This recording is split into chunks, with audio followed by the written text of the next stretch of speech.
Hi, I'm Kathleen Cook, host of the Influence Women podcast. I'm excited to have you with us today and having our presenter today, Janet Craig. She is a veteran filmmaker and has just finished her film, Wake Up, about the sex trafficking industry.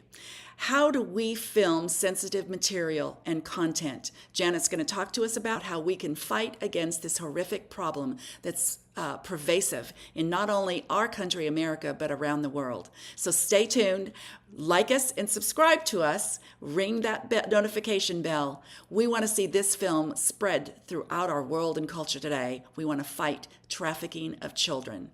Stay with us for the Influence Women podcast coming up next.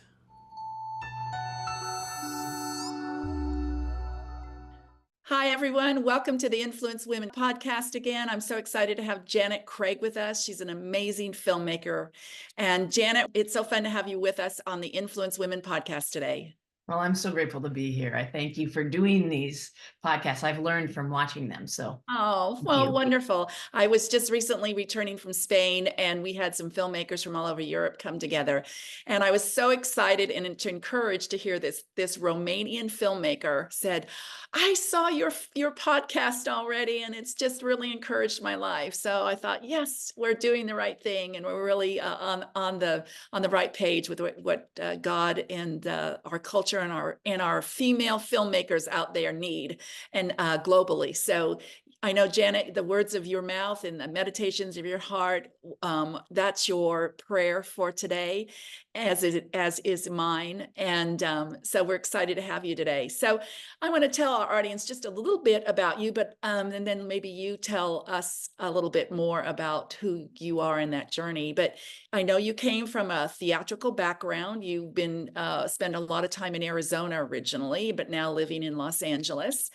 And you co-wrote and directed a film called Wake Up about it's an anti-sex trafficking film that's kind of focused more on the foster care issues and where they are taking young girls and young boys at this point out of the foster care program and capturing them and putting them into sex trade.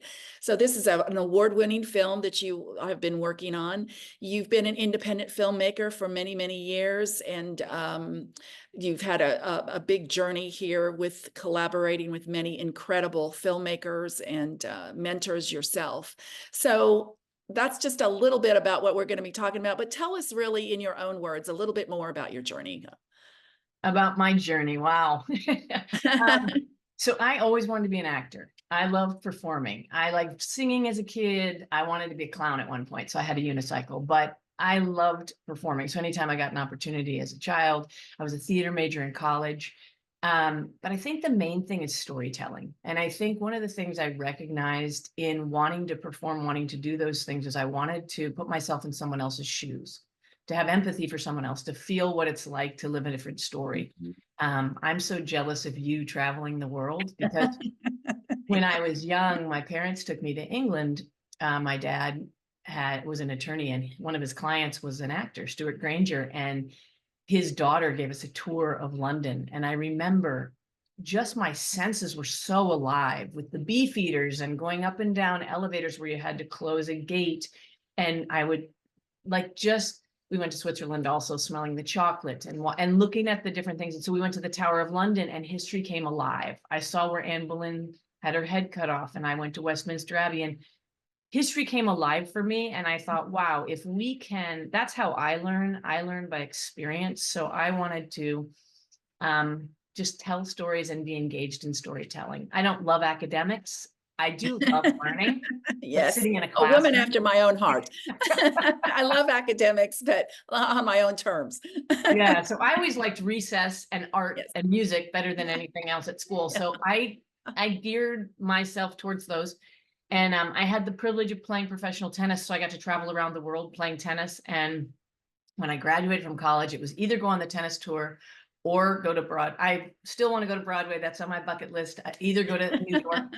But I'm from, as you mentioned, I grew up in Arizona, and it was hard to live in. I lived in Massachusetts for a couple of years, and I just love the sunshine. So I thought, better go to LA. And there's for film and television more, but we also have great theater out here. I got involved in the theater when I moved out here. So I got injured at the Australian Open in 1988. Wow. And then shortly thereafter, after being a singing waitress for a short period in Arizona, I came out and got my SAG card, worked on a soap opera first. In those days, to get your SAG card, you had to have a speaking role. Now it's changed. Now I think you can be a background actor for a little bit and get your SAG card. But in those days, you had to have a speaking role. So I got that, and I just love being on set, and I love being with people. And I think one of the things I love about filmmaking so much is it's a collaborative art. So Yes. you can Yes. never, I love as an actor being free to perform on a stage, because that's really an actor's medium, right? The Right. director directs you, the writer writes this incredible play, and then you're put together with these people to collaborate as actors, but the actors do it together. And then with film and television, it's the cinematographers, it's the production design, it's the costumes, and the sound matters so much, and all these other things. And so you bring all these artists, all these creatives together with all different perspectives and all different ways of being, and you tell stories about the world and Yes. use your imagination. So for me, it's just a playground. I love my work, and that's sort of, I've just stuck to it. After I got my SAG card, I never healed completely to go back on the tour, and kept working. So that's been my journey. Wow, wow, love it. And I love how you really hit on collaboration. It's one of the reasons we have Influence Women, is so that we can create events, have podcasts like this, ongoing webinars and teachings online, and just gatherings in which we can connect and be able to collaborate. Because if you look at the end of a film scroll or a television series or whatever, you see all of the names of people that had to come together in order to make that. And how do we do that? How can we do that as filmmakers and collaborators who are like-minded, who have a biblical foundation and a biblical worldview of wanting to share love, joy, peace, goodness, kindness, all the fruits of the Spirit, we call them in our faith, and what Jesus called them in the Bible. And how do we create those stories that can resonate and change our culture? You know, one of our taglines for Influence Women is change the media, change the culture, and that we can do it through storytelling. So I love how God pulls you in. And I love the fact that you came from an athletic point of view. You know, I think in many ways, being a filmmaker is a marathon race, isn't it?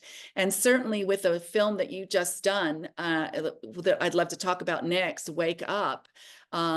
Tell us about that journey, how that film came to being, how you found that material, and just tell us about that marathon journey that you're still on with that film. Yeah, I'd love to. And I do want to say something about that, the Influence Women. I'm so grateful for this organization, because I'm part of a multimedia repertory company of actors called The Collaborative. But to find a group of people that have faith as their core, to find a group of people that in Influence Women, I found that group through Hollywood Prayer Network, because I was looking for people that also wanted to use all their gifts and talents to glorify God. And it's such an industry of whatever we make, whatever we do has an impact. Media is so powerful. As you know, you run around the world showing people how to make things for their ministries. And with your media alliance and all of the stuff that you're training in, I think it's so important that our stories help the world rather than hurt the world. And I think there's so much material out there that's not great. And so I was looking for like-minded people to collaborate with. While these actors that I work with at the Collaborative are some of the most talented, and many of them are in my film and worked with me on the project, extremely gifted artists. But much of the content that they want to create is not content that I want to be a part of. And so it becomes this thing of, while it is a collaborative thing, I have to make sure I'm making projects only for the glory of the Lord. Because otherwise, why are we here? I mean, we're supposed to be here to use our gifts and talents to glorify God, to shine for Him, so that others will be saved and others will know, and to help people, the hurting. Right, So that's the Great Commission, isn't it? That's what yeah, Jesus called, is our Great Commission. We're commissioned with this. So yeah. great. So, Yeah. but with Wake Up, I think what was so sweet for me with Wake Up is I was it came on the heels of my seeing a woman tell her story. And I went to an event. It was called Forever Found, and it's an organization, excuse me, that fights trafficking. And at the Forever Found event, my young daughter, who was 16 at the time, invited us, my husband and myself, to go on her birthday, her 16th birthday, because she'd heard about sex trafficking happening. And this was an anti-trafficking organization having their very first event. And I sat in that room hearing this amazing woman tell her story of being trafficked. And I thought, I have to do something. I wanted to bring the whole world into that room because it's the first time I had heard someone in person. And by hearing her story in person, I didn't know that much about trafficking at the time. And hearing her in person impacted me so profoundly. And I thought, if the whole world was in here hearing her, they'd all feel like I do. We have to do something. And I thought, well, I'm a movie maker. I'm an actor. At the time, that was in my mind, an actor. I'll act in something to help. So I was thinking, I'll commission someone to write something and I'll act in a movie to help. So God has a funny sense of humor. And I think that as we are, all of us have our own testimony. So what happened for me is I was at a prayer meeting for foster youth, and I really sensed the Lord telling me that I was to make a movie about foster care. Well, flashback a couple of years, I had heard this woman's story and had been planning to somehow get into it. Well, in America, foster youth are the most exploited. Over 65% of those who have been trafficked come through the foster care system in America. So it became a movie. 65%. Let's hear that statistic again. That's over 65% of yeah. those being trafficked in America come through the foster care system. So my husband and I adopted our fourth child through foster care. And so we have a particular passion. And we were at a meeting about foster care because we were at a church with all these foster families. And this man who loves to fight for the orphan and those that are exploited had this prayer meeting saying, God's called a whole bunch of foster communities together. And so we want to do something. And from that prayer meeting, I was commissioned to make this film. And it was interesting because I first hired writers because I didn't consider myself a writer. But I believe the Lord wrote it for me because I ended up writing it. And then I had a friend who's an ex-LAPD, who's an actual writer, who came on board as my co-writer. He came through. I wanted him to look at I never like to watch things where you get it wrong. So if you're talking about police work, I wanted to have it be accurate. So I had him look for that. And he said, do you want me to kind of write some other stuff and do some character development? So we collaborated, and it became a man's view and a woman's view of the same thing. Someone who was on the streets helping rescue kids in person, and someone who had been training. After I went to that meeting with that young woman, I started training and learning how to help, how to fight trafficking. I started donating and getting involved in volunteering, started mentoring a girl through that organization who had been trafficked. And I also started doing things with just all the learning I could do, meeting with people that were on the front lines that were rescuing all over the world and all those kinds of things. So anyway, that's how it became a story. And then my biggest question in writing this movie was, why is it a multi-billion-dollar industry who is buying? And so what I wanted to do is not make a documentary. I wanted to make a film that was inspired by true events, but would reach a larger audience. So I wanted a crime thriller or suspense thriller. I like things with twists and turns. Sure, more fun. It's got to be entertaining, I think. You know, films absolutely still have to be entertaining. Yeah. And as so dark as some of the subject matter is, it still has to be entertaining. Yeah, absolutely. And what I realized when I pulled back the curtain is that it comes from addiction. It comes from sex addiction. It comes from porn addiction. That's why we have buyers. We have a multi-billion-dollar industry of people buying kids. Who's buying? And they're everywhere. They're in every neighborhood in America, every neighborhood across the globe, wherever we go. When we were talking earlier today, Kathleen, about the people in Ukraine that have been captured and that, you know, they've been kidnapped and exploited and kids have been taken, it's happening everywhere. So these stories are not just unique to any particular place. So ours is an international story, but we're basing it in what's going on in America. So this crime thriller is about America. And I wanted to show what's happening. And I'm going to intersect this too. America is one of the biggest proliferators of sex trafficking. America. It's not some little tiny country, or it's not, you know, an outside world country that we would think would be maybe associated with that. But America is at the top of the list. Yeah, it is. And we're the biggest buyers. So we're traveling all over the world to buy. And it's not who you think, you know. What I've learned is, God gives us a testimony in life. And I didn't realize why this was my story to tell. As an actor, I'd been turning down a lot of projects, and I thought, this is so frustrating. I love working. So when I would get a film offer where I didn't even have to audition, but they were going to give me the opportunity to be in a lesbian love scene, being bludgeoned in a bathtub naked. And I'm like, why? Why are we making this content? I don't want to see it. I don't want it made. I don't want to be in it, but I love working. So this came perfectly, God always knows. And I didn't realize it was my story. When I wrote this story, I didn't realize how much of it was my story. But as I look back, I grew up in a home with friends and family that were struggling with addiction when I was a kid. So I understand addiction. So I have a heart for addicts. If we have over 50% of pastors watching pornography, police officers, teachers, law, we have all these judges and everybody. Regular people, we think, right? Just normal people. Yeah. Well, and what I realize with pornography, and I realize with this sex addiction thing I'm talking about, is we're putting these phones in 7-year-olds' hands. Right. And if you are on Instagram or one of these, you will see inappropriate content. If you're watching regular television nowadays, you're going to see content that I wish wasn't on there, because you're watching people naked having sex on television. Like, it's not.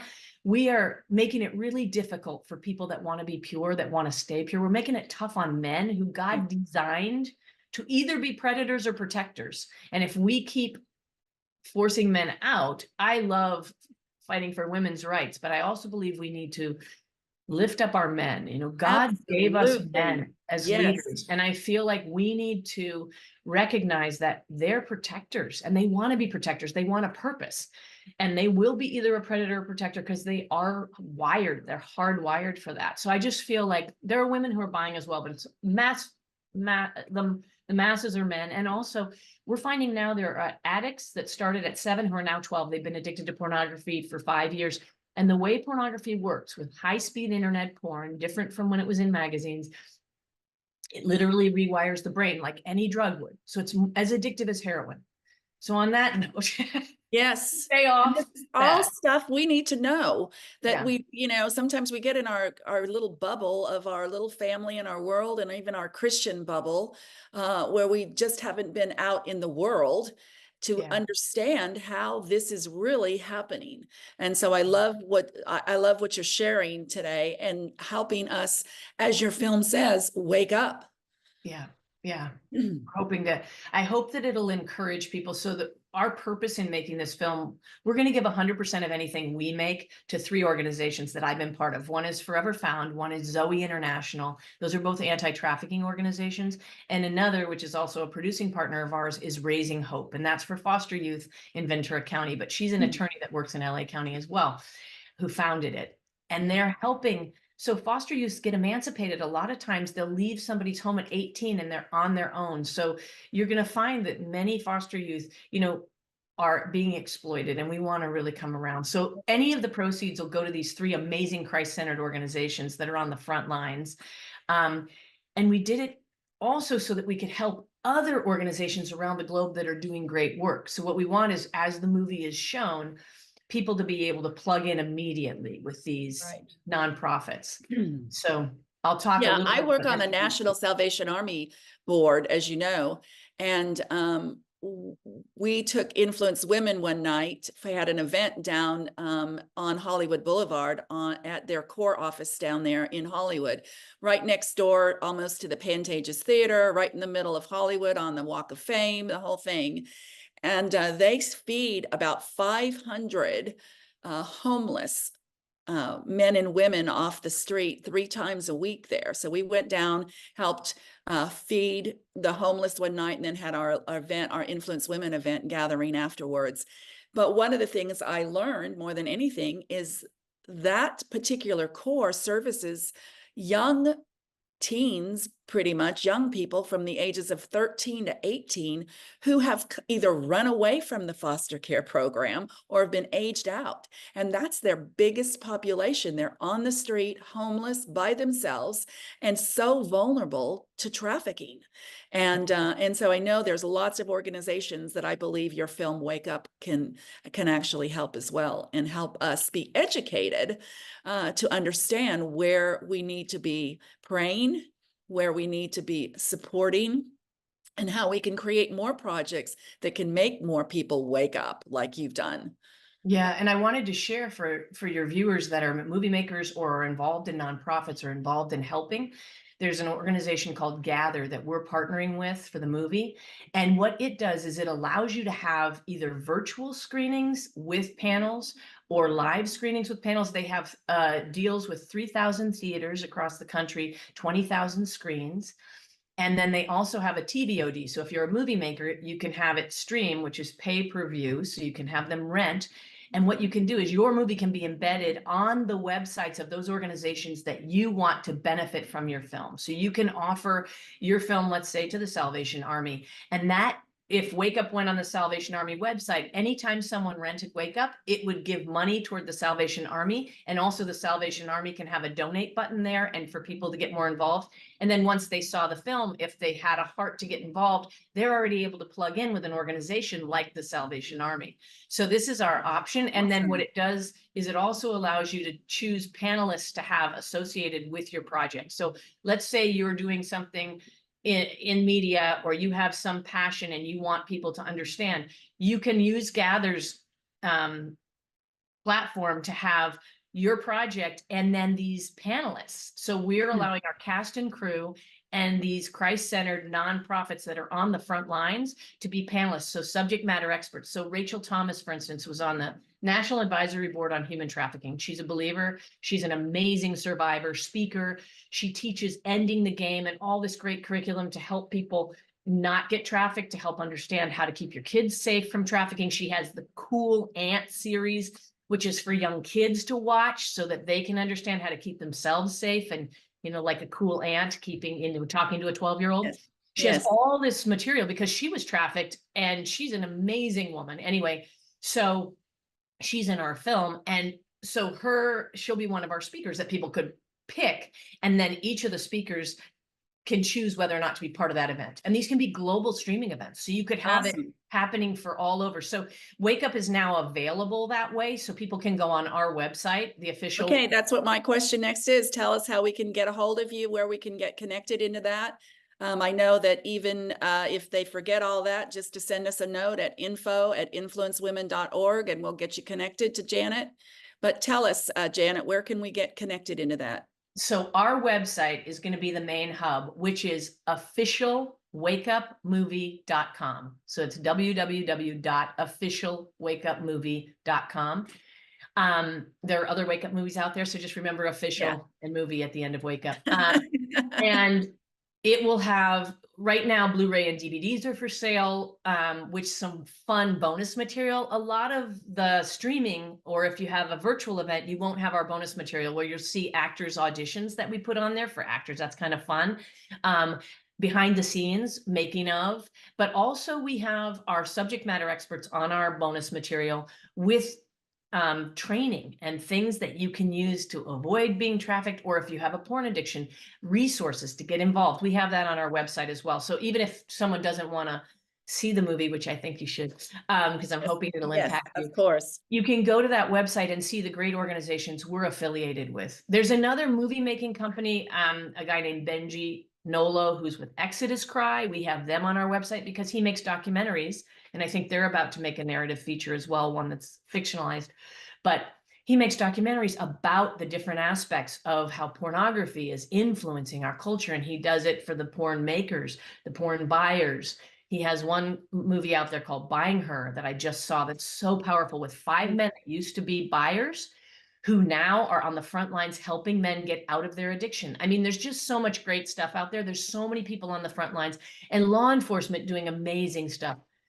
Pure Desire Ministries helping women who've been betrayed and men who struggle with pornography, and then all these nonprofits that are on the front lines globally helping with rescue, restoration, all that kind of stuff. It's a Great trauma-informed resources. therapy. Sorry, go ahead.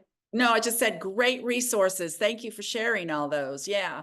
And again, if they are not be able to grab all of those right away, please do send us a note at info@influencewomen.org. And Janet, one more time, where can they reach you? Well, if you go to the officialwakeupmovie.com, you can actually also send an email there. You can be part of our mailing list. Great. And if you would want to talk to me individually, I know all of you influence women I would love to share with. Just contact me through that and let me know you're part of Influence Women, and give me your phone number, and we'll talk, we'll meet, Awesome. whatever. So I want to move kind of forward to on a specific area too that I really wanted to talk about, and that is dealing with sensitive material in content. So when and in the process of filming, you had to deal with some real sensitive scenes.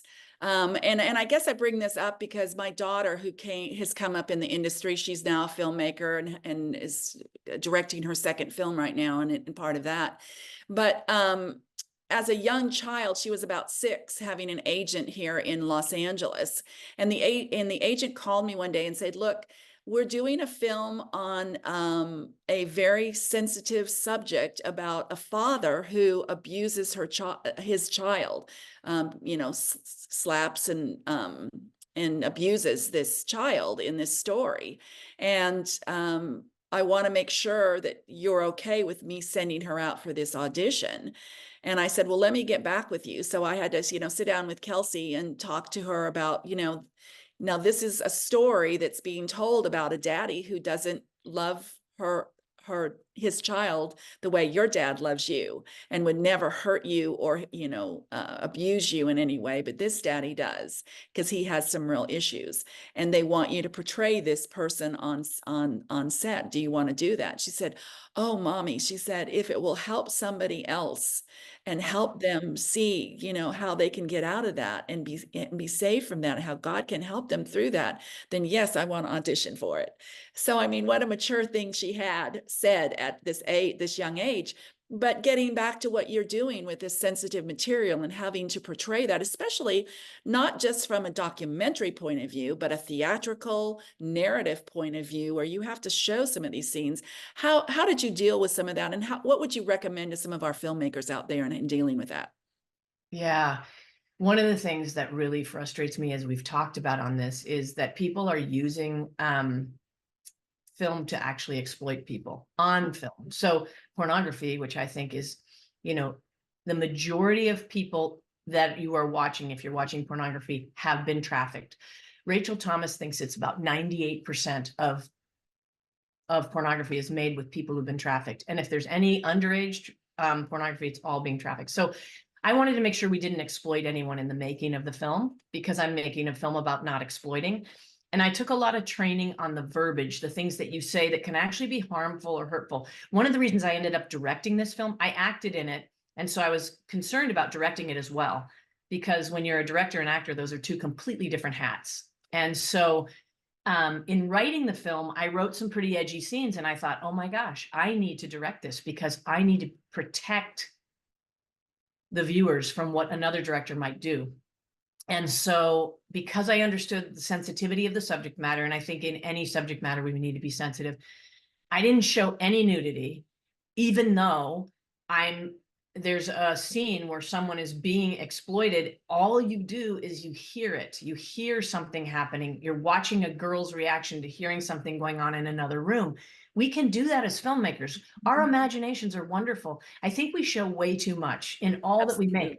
I think when you look back at the older films where they allowed the imagination, it's way more impactful. And I've had people thank me when they've watched the film who've been trafficked and asked me to make their own stories. In fact, I have another film I'm making inspired by another man's story, who saw the film and said, will you please do my story? Because they feel validated, because I was careful with the language. I was careful with how I showed it. And one of my friends is a trauma therapist, and I had her look at the script and to share with me how I could show it so that I didn't trigger the audience and shut them down. Because when you're showing too much stuff, audiences will shut down. There was a movie Spotlight years ago about priests taking advantage of children in the Catholic Church, and they won an Oscar, I believe. And it was she said it was brilliant because of how they didn't traumatize the audience because of how little they showed. And so I took that to heart and said, I want my movie to be like that. I want to not have it exploiting anyone. And so when we shot, we had all of our actors wearing fully clothed. There wasn't even any immodest garb because I don't want to titillate an audience that's watching who's struggling, because Yeah. men struggle with watching somebody that has on a crop top that can actually turn some guy on. And I didn't want any of that happening during our filming. I wanted it to be, you can still tell a story without having anything exploitive. And that's one of the main reasons I wanted to make this. I wanted to do it in a way where we can say, hey guys, you can make a really exciting film, edge of your seat, crime thriller. People feel it. I mean, it's a gut punch. Yeah. And there's nothing exploitive, zero, which I was really grateful for. And I love that, Janet, because I think you're right. I think sometimes when we have vices, things that we're addicted to, we are drawn to ways in which into these kind of films to watch, because we think, well, maybe I can justify what I'm doing, or maybe I can learn something to help me get to stop this pornography addiction I have, or the fact that I'm involved in all this. And so you do have a lot of followers and people watching these kind of films who are actually in the industry and actually doing it. And so showing that more and being more explicit is only going to feed into their desires more to go do it again, right? It's really kind of a psychological crazy thing that happens. I think and I have to talk to a psychologist about why that happens, but I love how you just handled it. I think it also adds an ability for families then to sit down and watch this kind of film together with some of their older children who can really understand what's happening without having to be compromised in nudity that's being shown or such explicit things. Years ago, one of the first trafficked films I ever saw was at the Sundance Film Festival. We would take students from Biola University when I was teaching there. And the film was called Taken. And the opening shot of it was these girls flying in from South America to Mexico, which is what happens a lot with trafficking. From what I understand, they fly into Mexico and then they're smuggled over the border here into America. And one of the opening shots with these girls being excited, and they were going to be a part of this modeling agency that they'd been told they were going to be a part of. And they get in the car, and the opening scene, then all of a sudden they just grab them and it's like swoosh, and they are, hooded and put down, and immediately the film starts from there. And it's just this shocking thing that happens from filmmaking. And so a shot like that and an opening like that can tell an enormous amount to the audience and of what's going on. So I love how you handled what you did in your film. Well, and I think one of the things is that our kids are being trafficked all the time. Like the percentages of people watching pornography and then the percentages of kids being trafficked, it's not what we think, where that's why I wanted to show what's going on in America. It's very rarely somebody being taken. That's a very rare case. The usual cases are it's someone they know, trust, and have a reason to have a relationship with. And it seems like a good thing at the start. So it could be someone that they're a boyfriend or girlfriend for 6 months, and that person is trafficking. It could be someone close to their own age. A lot of kids are being trafficked by other kids. And so I wanted to wake up America to the fact that the trafficking that's happening here is a lot of times happening where kids are actually just making one mistake, and what happens is they get caught in the shame of it. They get blackmailed by the trafficker. So what I would say to anybody, if you can be that one safe, caring adult, we need to be the safe, caring adults for people struggling with pornography. If over 50% of pastors are caught in pornography, struggling with pornography, over 50% is the statistic, where do they go? They lose their job if they tell anyone, but they need help. And if they don't tell anyone, their addiction will expedite. And will get worse and worse and worse, which is all of the people buying. It might just start out watching, then buying, and buying children. We don't want that, right? But how do we help the pastor without his, can we be? So if we can be each individual a safe, caring adult, Raising Hope, the founder says, it takes one caring adult to change the life of a child.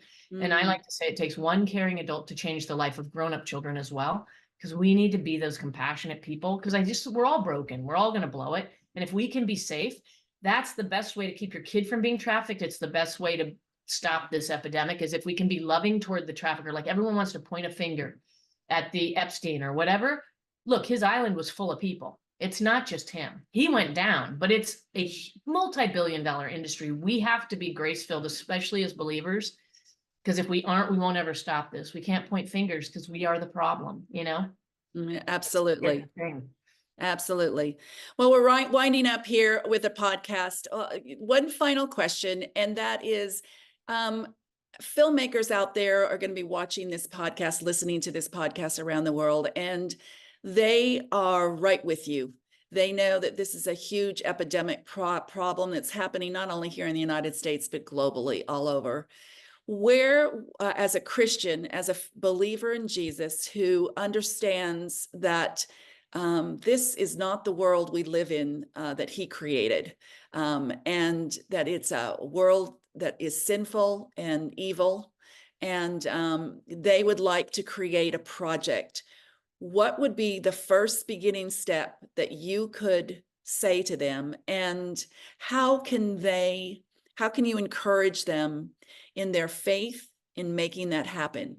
The Bible says, seek first the kingdom, and then all these things will be added. So they have this burning desire to make a film on a social issue that is really they're passionate about. It may not be trafficking. It may be helping children who are being aborted. Maybe it's helping men and women who are being abused somewhere. What would you say is your final comment to encourage their lives and where they might begin? Well, I think everybody that God made has a testimony, right? We all have our reason and our gifting, right? So God says, I'm made a certain way, you're made another way. It's the body, right? So check in with him. I would say prayer. I think during COVID, when we shot this, and one of the things that happened for me is God slowed my life down, because I tend to spin. I tend to do too much. And I started memorizing scripture. And the more I spent time in his word, and the more I spent time in prayer, the more clear I got on everything that he had for me. And so what I've started doing is every week going to the beach, because I live in California. I'm so fortunate. And just having a date with God where it's just us, my Sabbath with him alone. So I'd highly recommend, like all of us, right? We all need it. And we all have a testimony. He uniquely designed each of us to tell stories, and our stories. So what is it that he created you to do? And right now I'm working on another film called The Journey, and it was inspired by Pilgrim's Progress, but it was because I used to read that book to my kids, and it was about our journey as Christians and how we walk that journey. And I think, I just encourage you to step out in faith. Also, a lot of times we feel like, oh, I could blow it. Maybe God's not in this. And I just think he can redirect our steps. So we just keep praying. And I would highly recommend getting a prayer team behind you. I am part of the Hollywood Prayer Network. I'm part of Influence Women. Join Influence Women. Get involved if you're not already, if you're listening and not involved, because it's a network of people that you can collaborate with. And then and just go for it and do what God has for you. Life is short on this earth, and just shine as brightly as you can. Just thanks so much for listening to me. And I hope that each of you that's listening, just has an amazing blessing from this, that you'll just live out your life for God, whatever he has for you to do, your journey. And bless us all through that. Love that. Thank you, Janet, so much for being with us today. Your words have empowered so many women today, I know. And we are cheering you on as Wake Up, the official movie is coming out, and we can now download that and get copies of that and pass that around, so that we can help in sharing and the story that you've portrayed in that film, and help to end the trafficking situation that's happening all over the world, and encouraging and bringing people back together to fight this horrible evil that is really proliferating our world and in our culture today. So thank you so much for being brave and challenging all of us today with the work that you've done. We're so thrilled thrilled to have you with us today and so appreciative. So for all of our listeners, thanks so much for joining us today, and stay tuned for the next Influence Women podcast.